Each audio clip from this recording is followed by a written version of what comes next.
Hello everyone, आज की video में हम बात करेंगे प्लेटलेट्स के बारे में।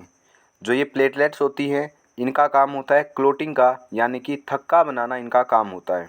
ठीक है, इसका दूसरा नाम भी होता है थ्रोम्बोसाइट्स भी इनको बोलते हैं। ओके, जैसे हमने पिछली वीडियोज़ के अंदर आरबीसी के अंदर हमने बात की, डब्ल्यूबीसी के अंदर बात की।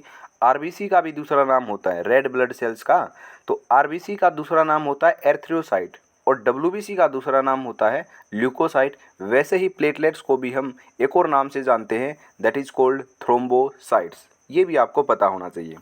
ठीक है, अब साइट ऑफ फॉर्मेशन क्या है, यानी कि हमारी बॉडी में जो ये प्लेटलेट है ये कहाँ बनती हैं। ये बनती हैं बोन मैरो के अंदर। चाहे वो केवल प्लेटलेट ही नहीं, चाहे वो कौन सी भी ब्लड सेल हो, या तो वो आरबीसी हो, या वो डब्ल्यूबीसी हो, या वो प्लेटलेट हो, तीनों ही जो ब्लड सेल्स हैं वो बोन मैरो के अंदर बनती हैं। ठीक है, नेक्स्ट है नॉर्मल प्लेटलेट काउंट, यानी कि हमारी बॉडी में जो प्लेटलेट्स की संख्या है वो नॉर्मल कितना होना चाहिए। ठीक है, तो नॉर्मल जो काउंट है वो होना चाहिए 1.5 लाख से 4 लाख पर क्यूबिक मिलीमीटर।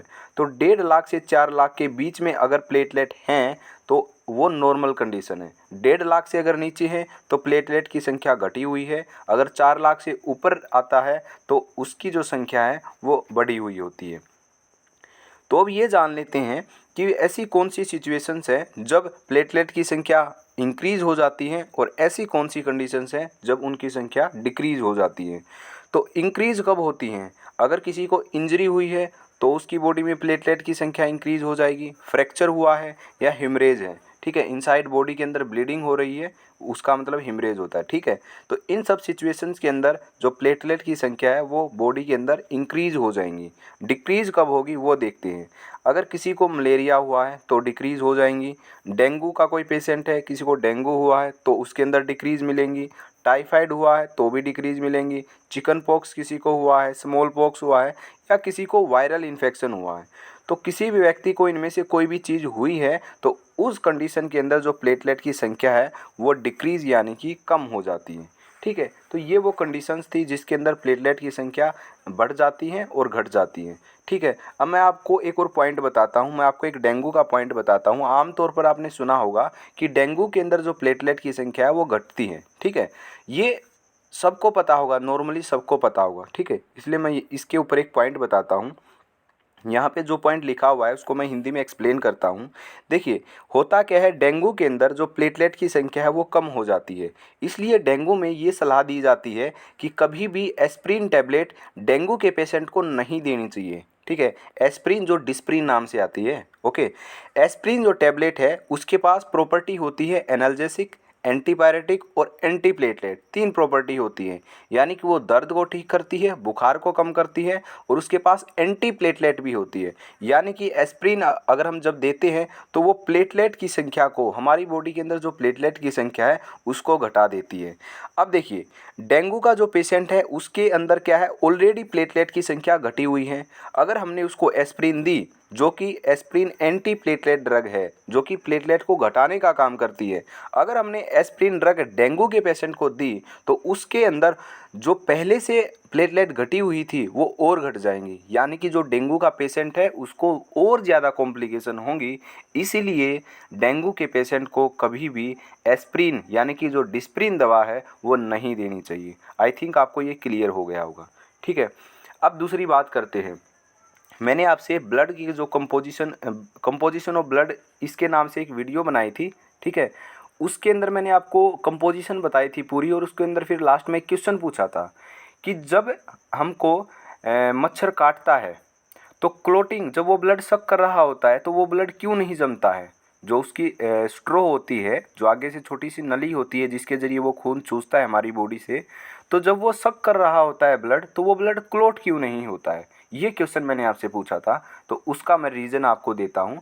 एक दो कमेंट आए थे लेकिन वो सही नहीं थे, तो उसका रीज़न मैं आपको देता हूँ। देखिए, जब भी मच्छर हमारी बॉडी पे बैठता है और स्ट्रो को अंदर डालता है खून को सक करने के लिए, तो जैसे उसकी वो अपनी स्ट्रो को बॉडी के अंदर डालता है, ठीक है, ब्लड को सक करने के लिए, तो ब्लड को सक करने से पहले वो हमारी बॉडी के अंदर ना अपना सलाइवा सिक्रेट करता है।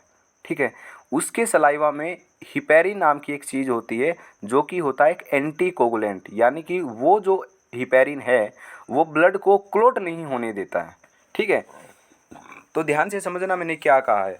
जब भी मच्छर हमको काटता है, सबसे पहले वो अपना सलाइवा सीक्रेट करता है। सलाइवा के अंदर होता है हिपेरिन, यानी कि सलाइवा ना कहकर मैं कहूँगा कि जब भी मच्छर हमको काटेगा तो वो हिपेरिन सीक्रेट कर देता है हमारी बॉडी के अंदर, जिससे कि ब्लड क्लोट नहीं होता है। तो वो आसानी से जो मच्छर है वो हमारी बॉडी से ब्लड सक कर लेता है। तो यही रीज़न है, हिपेरिन वो रीज़न है जिसकी वजह से ब्लड क्लोट नहीं होता है जब मॉस्किटो हमारी बॉडी से ब्लड सक कर रहा होता है।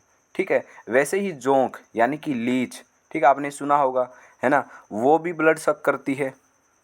ओके, जो एनिमल्स है या फिर ह्यूमंस है, कभी कभी लीच आपने देखी होगी, है ना, एनिमल्स पर देखी होगी, भैंसों के ऊपर देखी होगी।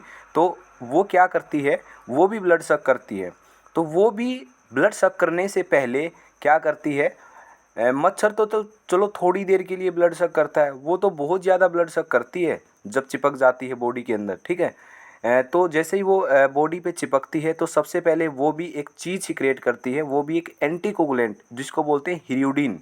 ठीक है, हिपेरिन क्या है, हिपेरिन की स्पेलिंग मैं लिख देता हूँ, आप गूगल पे सर्च भी कर सकते हो। ये है हिपेरिन।